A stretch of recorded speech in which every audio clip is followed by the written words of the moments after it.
Care friends, in our August newsletter, we talked about God, the church, caregiving. And guess where we are at today? Regis Baptist Church. We're here for a workshop with caregivers organized by the Senior Citizens Ministry. And I say that because I need to emphasize how important it is for the church to recognize the presence of caregivers in its congregation. So anyway, we're here for the caregivers workshop, facilitating a whole conversation about what is so close to my heart, mindful practice of self-care. So be ready with your notebooks. There's a lot of self-work in there, thought-provoking questions, thought-provoking activities. Be ready to write, be ready to travel inside, and then see what comes out from there. Let us go to World Health Organization. They have a definition for what is self-care. This one you can write. According to their 1998 definition, because there are hundreds of definitions of self-care. So according to the 1998 definition, self-care is what you do for yourself. It is not what your therapist does for you. It is not what the doctor does for you. It is not what the pastor does for you. It is what you do for yourself to establish and maintain health,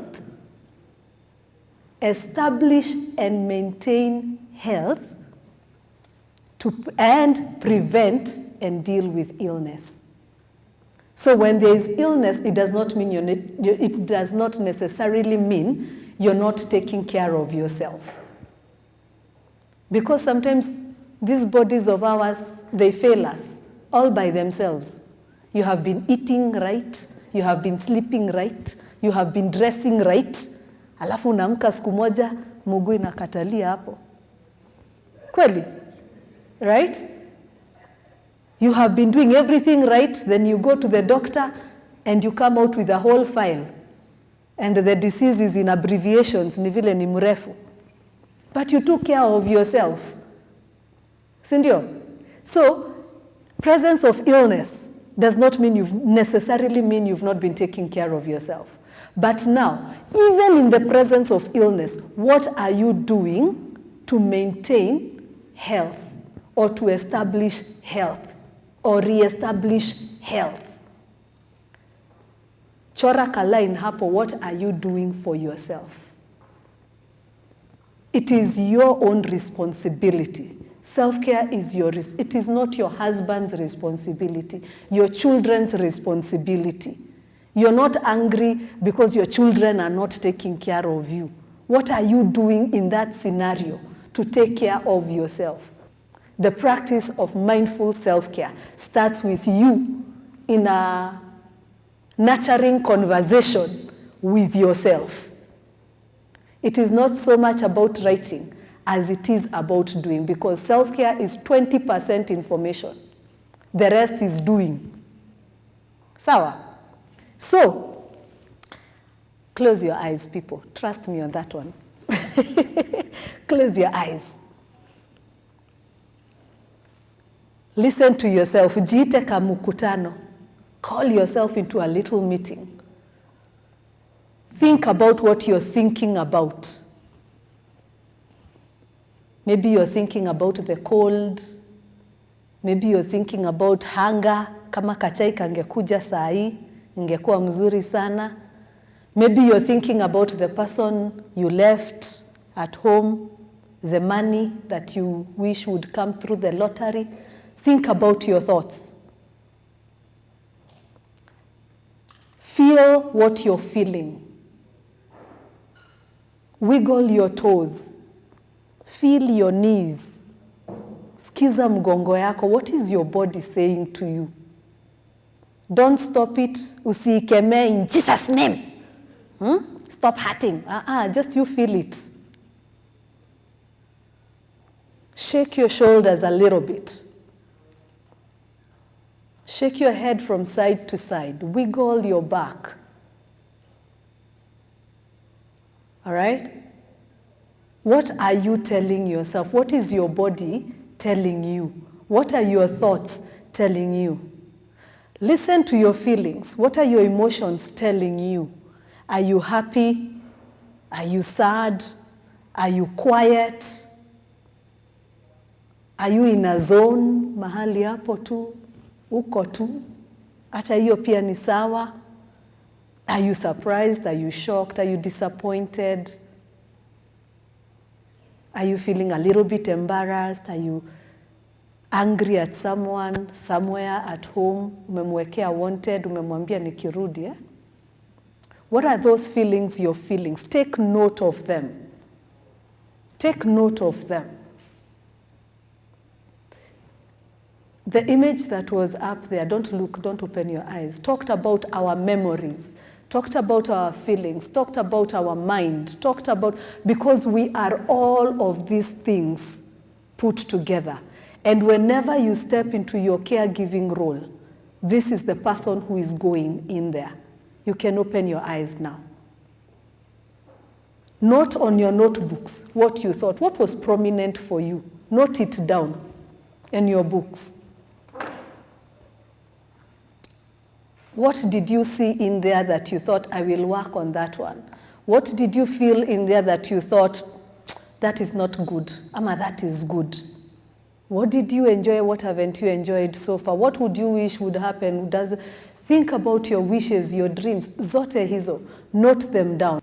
There are people who are scribbling furiously. Kuna wengine kalamu ilisimama. It is okay. There's no right or wrong. For me, the best time to do that particular exercise, that's a whole exercise right there, is right when I wake up. Unajua sasa umefungua macho hivi kidogo.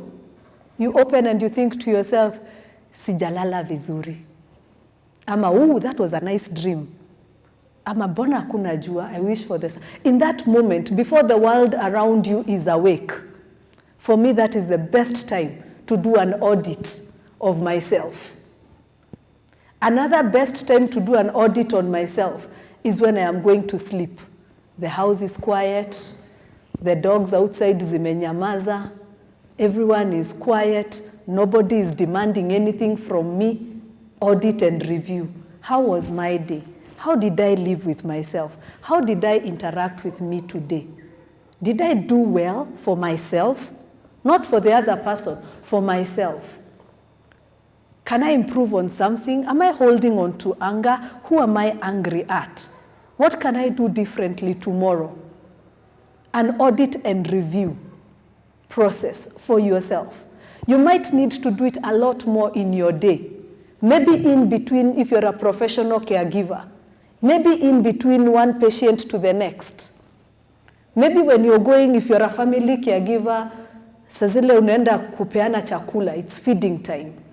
Who is this person who is going to go and feed that person? Who are you? What energy are you carrying with you? What do you need to be aware of about yourself? Because anytime you step into another person's space, you're going to bring energy to that person. If you're sad, if you're angry, that person, sijui kama you have ever experienced that. That person asks you, are you okay? Na wewe ndio umeenda kumsaidia. Are you okay? Because they can pick up your nonverbal cues. They can tell what is going on. If you do not know what is going on with you, then it also means you do not know what you're taking to that person. If you are running on empty, umechoka, you're fatigued, there's too much going on in your life, your head kumeja, your face kumekunjana, and you're not aware of it, then you're taking that to this person. If that person is in an equal or worse mood than you, then what are you exchanging with that person? So think about for yourself, again, maybe you want to note it down. When is the best time for you to do an audit and review? Regularly in a day, once in a day, moment by moment. That is the beginning of the practice of being mindful. Because self-care, there are so many things we do for self-care. Drink water, go jogging, sleep a little while. But if you do not know why you are doing those things, kama haujui ni nini unaganga, then they are random. There are random activities you are doing. Utalala, utaamuka bado umechoka. Kweli? Utaimba wimbo, lakini ukiambiwa, Roda, we nini? Bado umekasirika. Ile wimbo haijakusaidia. Ni kweli? So, the practice of mindful self-care means you are doing an audit and review of yourself. Where are you at? Where are your members? The council of members. All of us have that council of members. Kuna yule tumeitiwa hapa committee members, right? We all have committee members. There's the person who is in charge of your physical self inside you. There's the person that is in charge of your spiritual self, of your emotional self. Sindio, are you listening to them? Are you listening to your committee members? If you're not, one day that committee member will need to shout, ndio umsikie. So the physical committee member anakuambia na tunaumwa na mgongo kidogo siku hizi, you ignore. Kesho unaumwa na shoulder, you ignore. Siku ingine mguu itakata. Your leg will refuse to move because you didn't listen to the little pain and the other pain and the other pain, the headache, you didn't listen to it. One day your body will not wake up. It has been signaling to you. There's a little time there when your spiritual self is saying, me, I have a question to ask God. Me, I have a question. But what do you say to that spiritual person? Shh, we do not question God. Right? A few weeks later, a few months later, you are resentful that God is not answering your prayer. Why isn't he answering your prayer? And now you are angry at God. But you cannot even express that anger because maybe you have been taught never to be angry at God. How many have ever been told it's okay to be angry at God? 2, 3 people, you're courageous souls that hata mumeinua mkono. You're very courageous. Because some of our faiths or religious teachings have not taught us to be expressive to God. So we don't have a relationship with our spiritual self and with God. What we do are rituals.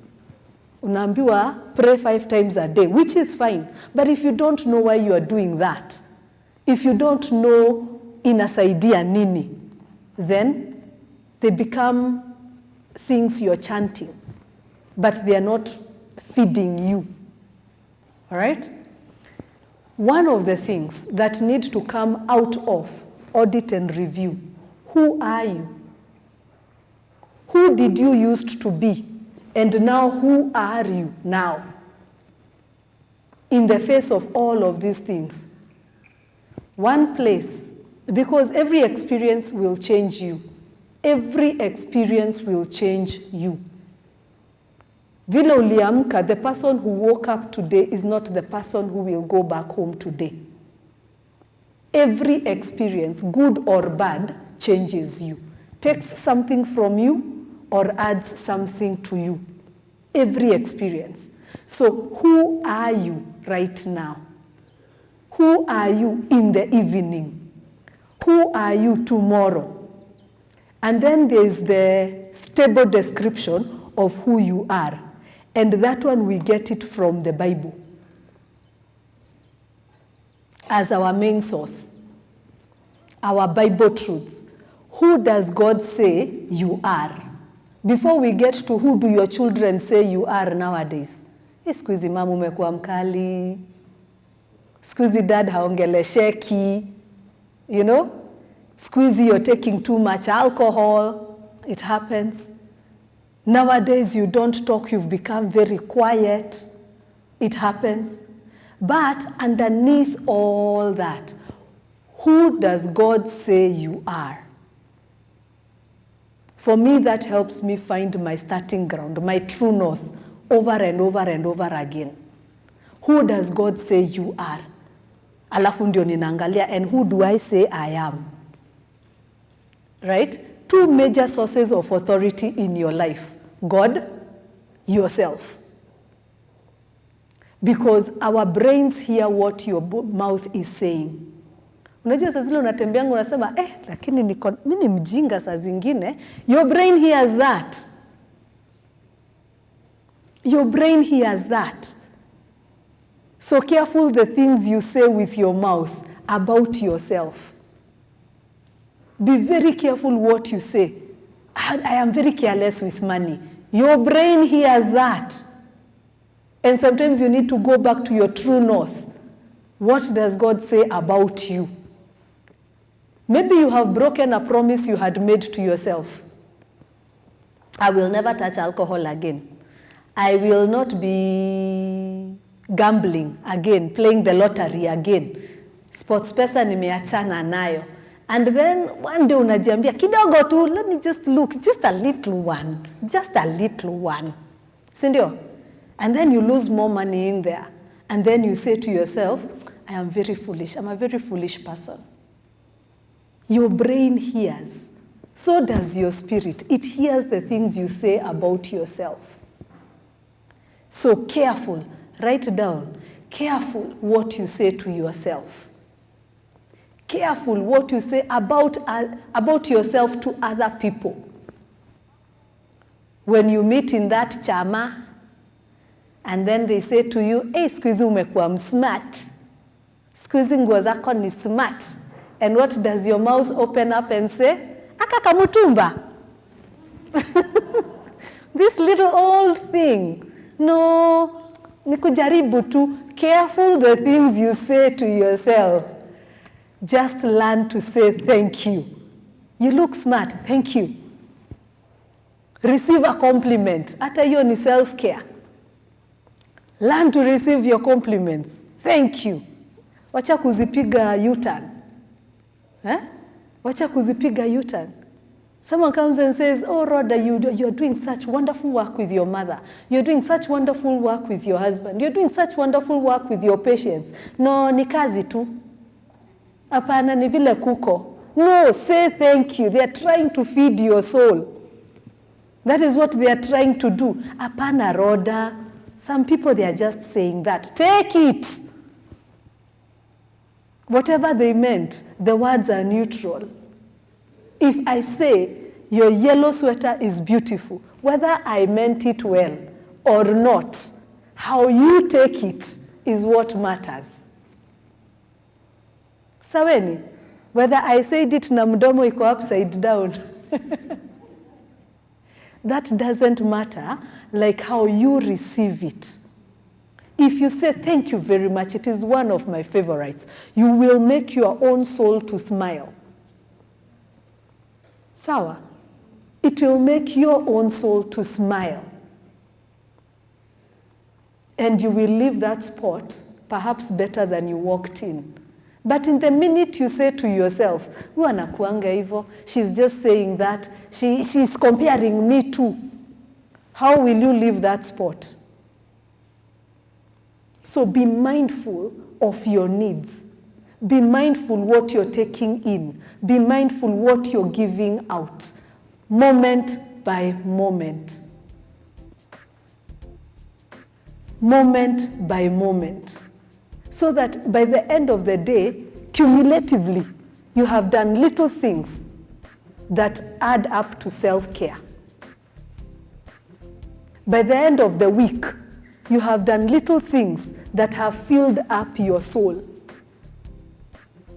Month by month, you have done many little things that are making you smile more, that are making you sing louder, that are making you laugh more fuller. All of these things, they don't come na kilori kinaekwa alafu unamwagiliwa laughter. No. It is the little things that you do, moment by moment, day by day. You know, there's never enough time for these things, for this kind of conversations. And this one is one such occasion where time just flew right past, especially when the participants are so alive and so engaging and time just flies by. But it is so rich. And some of the richness that you may have missed because we went into breakout rooms, we had deep conversations about what people do for their own self-care practices, what works for them.